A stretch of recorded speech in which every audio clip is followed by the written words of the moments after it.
In the heart of Nigeria, in a small village nestled between rolling hills and lush forests, there lived a man named Chinedu. He was known by many as a hard-working and determined man, always striving to make a name for himself in the bustling city of Lagos.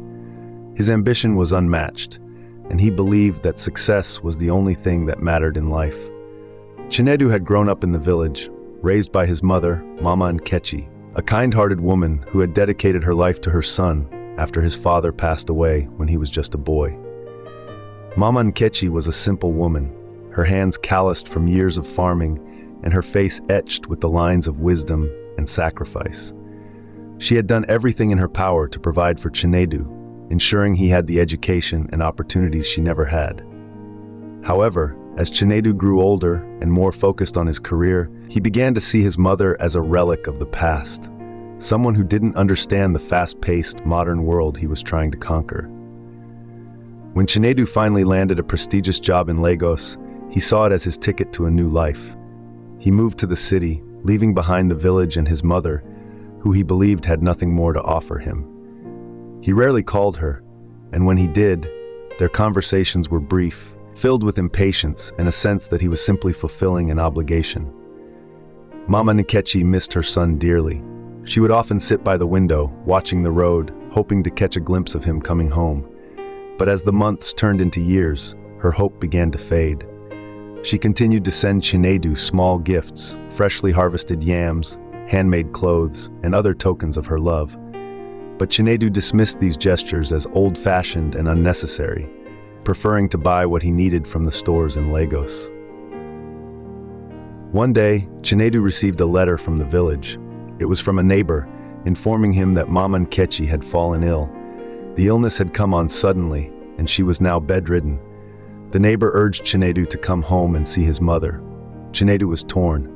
He had an important meeting that week, one that could potentially lead to a promotion.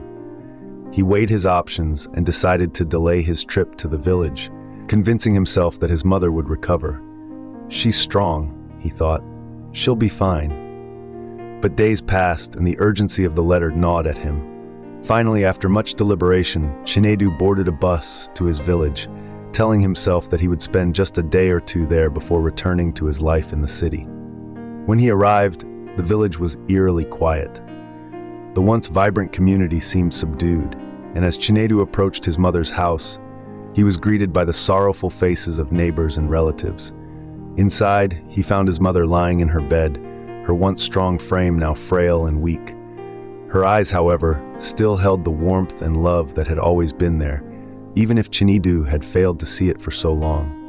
"Mama," Chinedu whispered, kneeling by her side. Tears welled up in his eyes as the reality of her condition hit him. Mama Nkechi smiled weakly, reaching out to touch her son's hand. "Chinedu, my son," she said softly, her voice barely above a whisper. "You've grown into a fine man. I'm proud of you." Chinedu felt a lump in his throat, guilt washing over him. He realized then how blind he had been, chasing after success while neglecting the one person who had always been there for him. He had taken his mother for granted, failing to see the value of her love and sacrifices. "I'm sorry, Mama," Chinedu choked out, tears streaming down his face. "I'm so sorry." Mama Nkechi squeezed his hand gently. "There's nothing to forgive, my son. I've always loved you, and I always will." That night, Mama Nkechi passed away peacefully, surrounded by the few who had stayed by her side in her final days. Chinedu stayed in the village for the funeral, but no matter how many rituals were performed, the heavy burden of regret never left his heart. As he stood by her grave, the realization of what he had lost became painfully clear. His mother had been the anchor of his life, the one who had given everything for him. And yet, in his pursuit of success, he had failed to see her true worth until it was too late. Chinedu returned to Lagos, but the city no longer held the same appeal for him.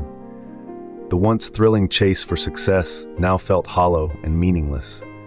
He had lost the one person who had loved him unconditionally, and no amount of wealth or status could ever fill that void. From that day on, Chinedu vowed to live a life that honored his mother's memory. He began to visit the village more often, helping those in need and carrying forward the values his mother had instilled in him. Though he could never undo the past, He hoped to make amends by living a life that would make Mama Nkechi proud. And so the man who had once failed to see the value of his mother learned the most important lesson of all, that love, family, and the bonds that tie us to our roots are the true measures of a life well lived. Please remember to follow, like, share, and comment. God bless you as you do. I am Apostle Chukwemeka.